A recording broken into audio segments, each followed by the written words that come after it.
年味越来越浓了哈，灯笼挂满了，但是开花人到哪里去了？街上都没什么人的，什么情况？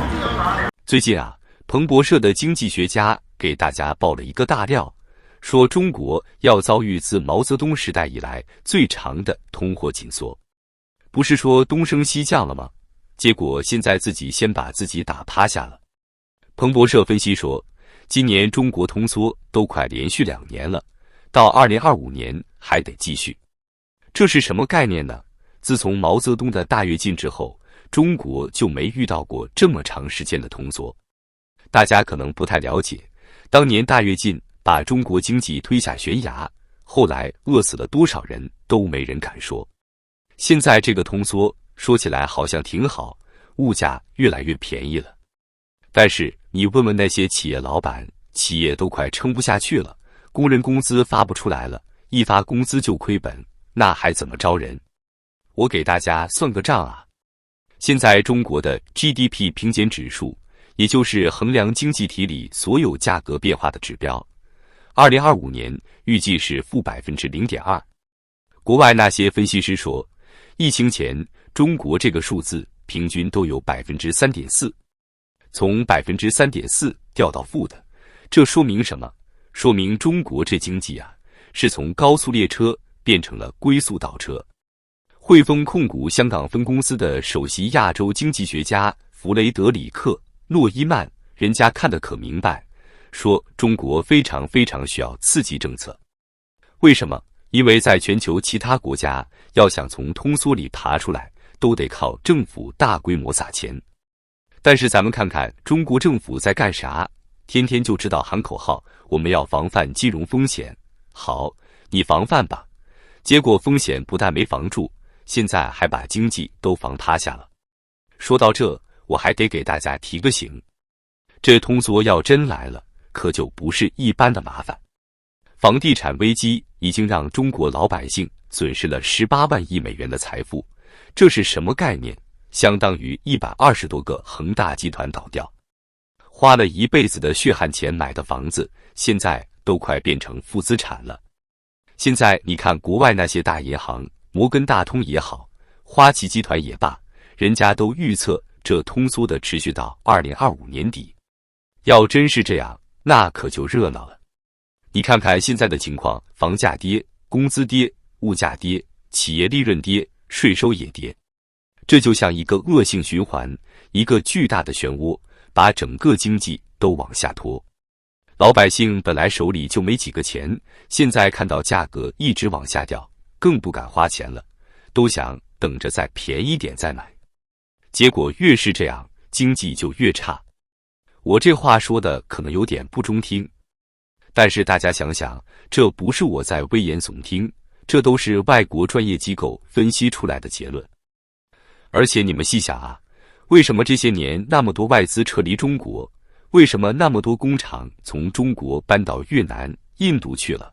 还不都是看出来中国经济要出大问题了？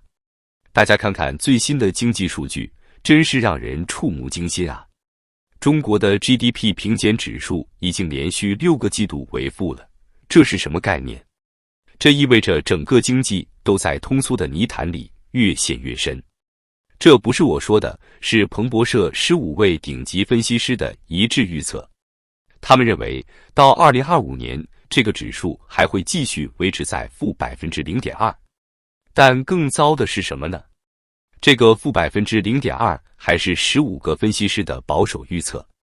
我们来对比一下，在疫情之前的10年，这个数字平均是 3.4%， 从 3.4% 暴跌到负 0.2%， 这跌幅比当年亚洲金融危机时还要惨。这说明什么？说明中国经济现在的问题不是一般的严重。有意思的是，现在债券市场已经给出了最明确的警告信号。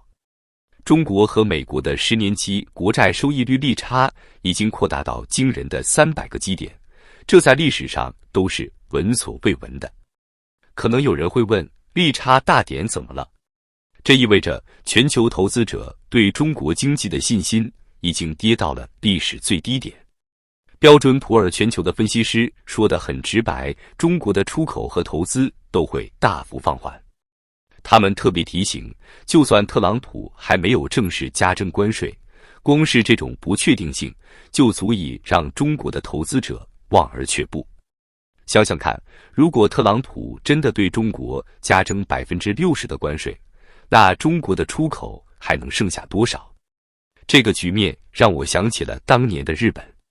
现在中国的情况和90年代初期的日本简直是一个模子刻出来的，房地产泡沫破裂，通货紧缩，企业不赚钱，老百姓不敢花钱。更让人担心的是，所有的数据都在恶化。工厂的出厂价格已经连续27个月下跌了，消费者物价指数也几乎是零增长。这说明什么？说明从生产端到消费端，整个经济链条都在萎缩。而且这还不是最坏的。我们再来看一组数据，2024年中国的核心通胀率只有 0.5%， 创下了自2009年以来的最低水平。这个数字为什么重要？因为核心通胀率剔除了食品和能源价格，被认为是反映真实经济状况的金指标。0.5% 这个数字说明，中国经济的根基已经出现了严重问题。更吓人的是，花旗银行预测2024年中国的消费者物价指数全年只会增长 0.2%。0.2% 是什么概念？这意味着中国已经处于通缩的边缘了。而一旦陷入通缩，就会形成恶性循环，物价下跌，企业减产，工人失业，消费萎缩，物价进一步下跌。这个循环一旦形成，想要打破就难了。所以说，现在债券交易员对中国避免严重通缩的能力如此悲观，是很有道理的。因为现在的问题已经不是简单的经济周期问题了，而是整个经济结构出了大问题。如果政府不采取非常规的大规模的刺激措施，恐怕真的要重演当年日本失落的30年。说到这个通缩问题，最搞笑的是什么呢？有消息人士透露，前段时间有个咨询机构给高层写了份报告，说如果不赶紧采取提振经济的措施，中国可能会陷入螺旋式通货紧缩。结果高层的反应令人哭笑不得，直接来了句：通缩有什么不好？大家难道不喜欢物价更便宜吗？听到这话，我真是哭笑不得。这就好比有人发高烧40度，你说发烧挺好啊，正好不用开空调了。这种认知水平，我都不知道说什么好了。从此之后，中国的决策圈就再也不敢提通缩这个词了，生怕出了眉头。更离谱的是什么呢？现在中国还在死抱着东升西降的理论不放。在中国债台高筑，房地产泡沫爆破，通缩迫在眉睫的情况下，不是想办法救经济，反而在加大力度搞什么工业强国计划，要跟美国硬刚到底。